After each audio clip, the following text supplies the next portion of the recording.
PA bar.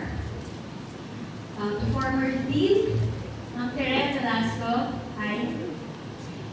Sir Ed Centeno, to our department chairs, Bench Floor, my dearest Ma'am Cabs Katapang, and Mel's Moscoso, and of course, Sir Gary Montemayor, my beloved advisor. To our guest speaker, Sir Vincent Michael Docta, UPLB officials, sponsors, to my beloved CDC faculty and staff, to the parents, guests, and of course, to my fellow graduates, the CDC class of 2019. Hello and good afternoon. In April of this year, I experienced discrimination for the first time in my life. Well, at least for the first time, it hurt. I was told that I couldn't be a regular employee in this Catholic institution because of my disease. Of course, they didn't say that straight to my face. They said they were concerned about me. After accepting me and telling me that I was perfect for the job, they said that I will not be able to handle the stress of a desk job and the demand of a desk job. They said that I can't do it because of my disease. Well, they obviously have no idea what we went through as Devcom students. I say this not to gather sympathy from you, and I also do not harbor bad feelings towards them. I say this story because I wanted to highlight something important today. However, before that, I'd like to share something I learned 2 days ago. Who among you here know what the word valedictorian really means? I didn't. I mean, I'm sure it doesn't only mean someone with the highest grade, right? So, I studied a little bit, and I found out that the word came from the Latin term valedicere, which means to bid farewell. So I'm here, really, to say goodbye, and I thought, how do we say goodbye? What do we say? What do we do when we say goodbye? And in contemplating this, I was reminded of Tyrion Lannister's speech in the final episode of Game of Thrones. He said that, quote, "There is nothing in the world more powerful than a good story." It didn't feel right, though, for me to just simply share about my story. So I made a survey.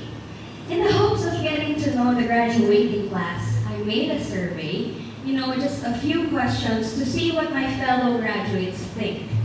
This was also done by the CDC class of 2017 valedictorian and one of my best friends, Camille Mendizabal. So thank you, Camille, for the idea, and thank you to all who participated. You know who you are. There were a lot of issues that was brought up in the survey, but one thing stood out. This is the issue of equality and the discrimination. And this brings me back to the discrimination that I experienced last April. For those of you who don't know, I am a dialysis patient. In junior year here in UPLB, I was diagnosed with end-stage renal disease, which was mainly rooted from another disease. When I was in high school, they found out that I have a chronic autoimmune disease called lupus.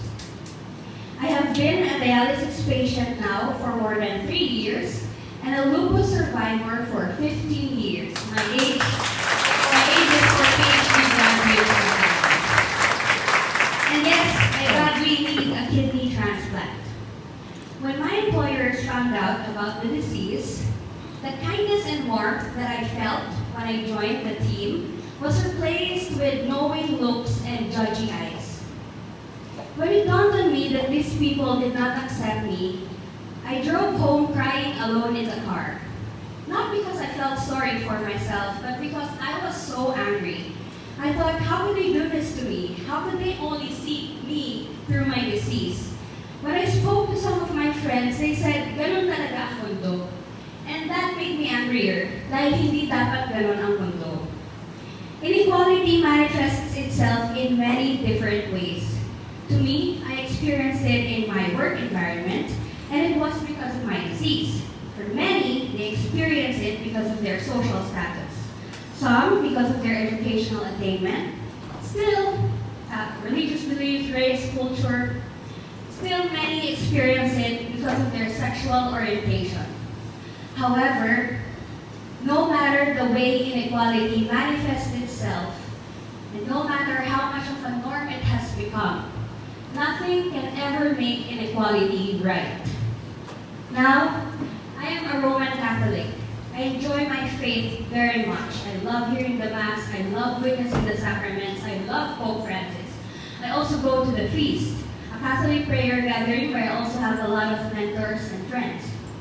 So of course, in writing my speech, I would seek discernment. I asked God what He wants me to say to all of you today. And in my discernment, I received one consistent message, that I must talk about excellence in loving.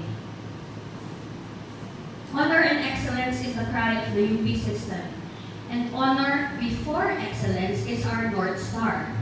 In all my years in UP, I lived in those values.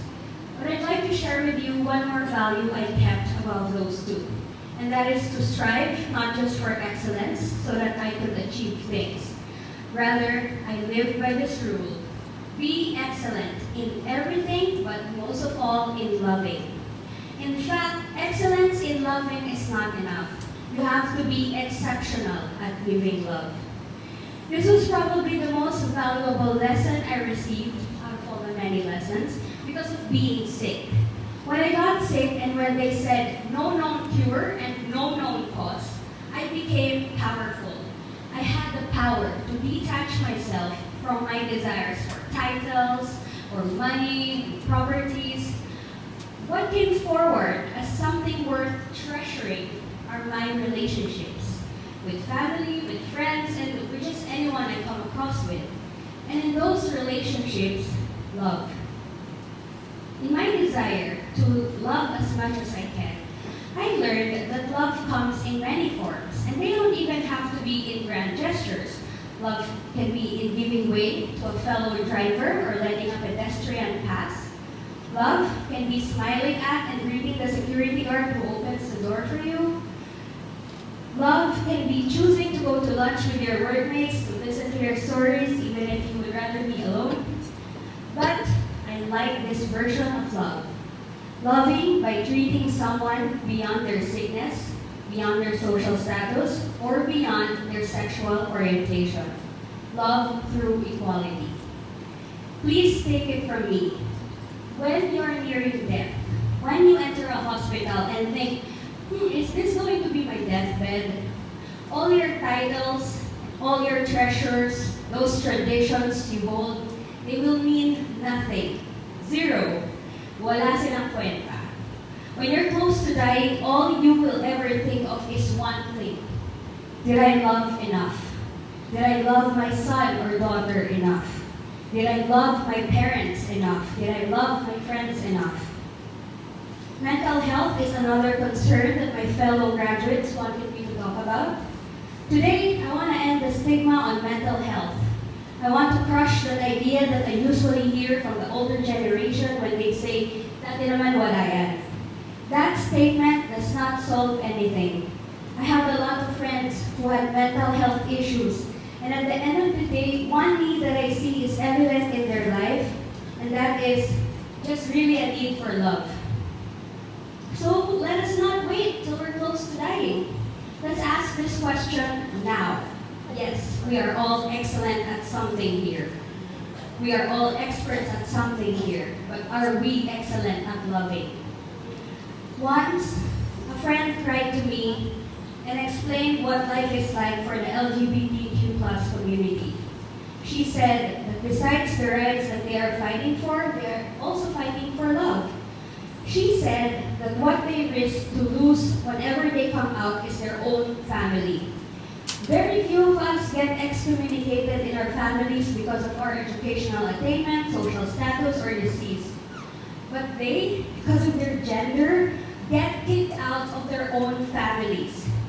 Their parents, who they trusted to love and accept them no matter what would disown them. The only place they could trust to be safe becomes a place of discrimination. Imagine a father who, after finding out that his son was gay, would choose to love that son over a religious dogma or a Bible verse or image that they uphold. Imagine if people would not judge anyone because of their disability. Imagine if we could see an indigenous brother and sister as just as capable as we are. Imagine a world where your neighbor, loving your neighbor, overrides all other rules. After all, that's the greatest commandment, isn't it? Jesus said, love God above all else. And how do you do this? He said, simple, love your neighbor as you love yourself. Loving your neighbor is the greatest commandment of the Lord. Yes, there are many rules and traditions, and sometimes it helps. A lot of them from human interpretation. But love for a neighbor as you love yourself overrides all those rules. If you look at the Filipino society today, the unjust war on drugs where lives have lost their true value, the obvious and ridiculous repression of press freedom, gender inequality, the unfair and unjust treatment to our teachers, those annoying foreign bullies, activists killed, farmers killed. Look at those crises in our society. And at the root of all of those is our lack of premium on love. I mean, just take a look at me. I am a dialysis patient. I have a staggering 4% kidney function, according to my doctor. I also have lupus. Because of that, I didn't finish high school. My family and I have no money. I am not even an UPLB qualifier. And I am a delayed student here in UPLB. But I stand before you today, gainfully employed at an institution I respect with a healthy working environment with colleagues. I am a UP graduate with distinction, but most importantly, even through all of that, I was and am a happy individual. Deep inside, I'm happy. All because I was loved. I'm privileged, right? I'm privileged because I'm loved. But why is love a privilege in our society when it is a right? That said, I know I'm not the only one who know what it is to be loved, especially by the College of Development Communication. We are not a perfect college, but I believe love is evident in our community. In behalf of the class of 2019, I thank all the CDC faculty, staff, and executive committee for the love that you gave us through the years. One concern that my fellow graduates have from the survey that I did is that this love that you gave us would grow through the years. Maybe, they said, we could begin by putting a premium on mental health. We do not need more workshops or trainings or seminars. I think that the greatest force to fight for mental health is to treat others with respect, to treat them as equals. My greatest teachers are those who treated me as if I were as good as them, even if we all know I am nothing compared with them. Thank you, teachers. You know who you are. To the CDC staff, our titas and titos, moms and sirs, thank you. We do not forget all the times you were kind to us, even if we annoy you with interruptions to your work. We do not forget your helping hand, your smiles, your overall support. You work so hard, and we look up to you as much as we look up to our teachers. To the university that we love, UPLB, you gave us the most difficult years of our lives so far. But you also gave us the most beautiful years. We are who we are today because of you. So thank you, UPLB. Before I end, I want to honor my fellow graduates. I want you to know that from where I stand, you all look so beautiful. What makes you beautiful in my eyes is knowing that what you went through to be sitting there today and to be wearing that sablay on Saturday. I heard someone say once that we as fresh graduates have no right to say anything about how hard life is because we don't know what real life is like. But what is real? What is real life? Diba? Tanong natin yan kay Devcom 101 Prof. What could be, name will not be dropped. What could be more real than the report you're supposed to finish or else you will not graduate? What could be more real than the exam you're facing for the nth time and has taken its toll on your mental health? What could be more real than yearning for the acceptance of your own parents or family? Do we not experience all that? Real life is happening for us too. It is not real just because our efforts are not yet compensated monetarily.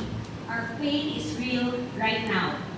And to my fellow graduates, for you to still be standing and smiling today, I honor you. You are so strong. You are so brave. I know your stories. And I look up to each of you. Congratulations to all of you. I honor my fellow first STEM graduates as well. They, like me, were the ones who had no choice but to deal with life outside the university. Some of us had to work, some of us got sick. We all failed so hard, especially failing to graduate on time. Today, on time is a construct, you all know that. Today, your class valedictorian and your sole magna cum laude is a delayed student. The winner of the Best Thesis Award is also a delayed student. Let us end that stigma that we put on delayed students. We were the ones that got struck hard by life but fought so hard just to get back. That does not make us less capable, and if anything, that only shows strength and resilience. Congratulations, brave warriors. We made it. Lastly, to our parents, family, friends, mentors, and every person who loved us and helped us carry the burden of Valedictory. We thank you. We will pay your kindness forward. I'd like to end by going back to the discrimination that I experienced at work. I spoke to lawyer friends and experts, including Sir JP. He insisted that I file a case. They all did. They said that I will win. I was planning to do that. Maybe I still will. I don't know. But one night, after all the anger died out, I told myself, why not give forgiveness a shot? So I did. Let me live with this message. We are all victims of another's poor judgment or poor actions. Somehow, we all have experienced some sort of inequality, discrimination, or injustice, and they all root from a lack of love. Getting back is okay. Sometimes it's healthy, it's necessary, but why not also give forgiveness a shot? Justice and forgiveness are not mutually exclusive. Loving through equality is excellent loving. But loving through forgiveness, that's exceptional loving. Sabi nga ni Ma'am Tirol, ni Ma'am Thea, let's all give plenty of hugs, right? So let's love by hugs, through hugs. Okay. I'm ending now by saying, friends, let's be exceptional at loving. Maybe through that, we can make this world a better place. Thank you so much, and congratulations to all my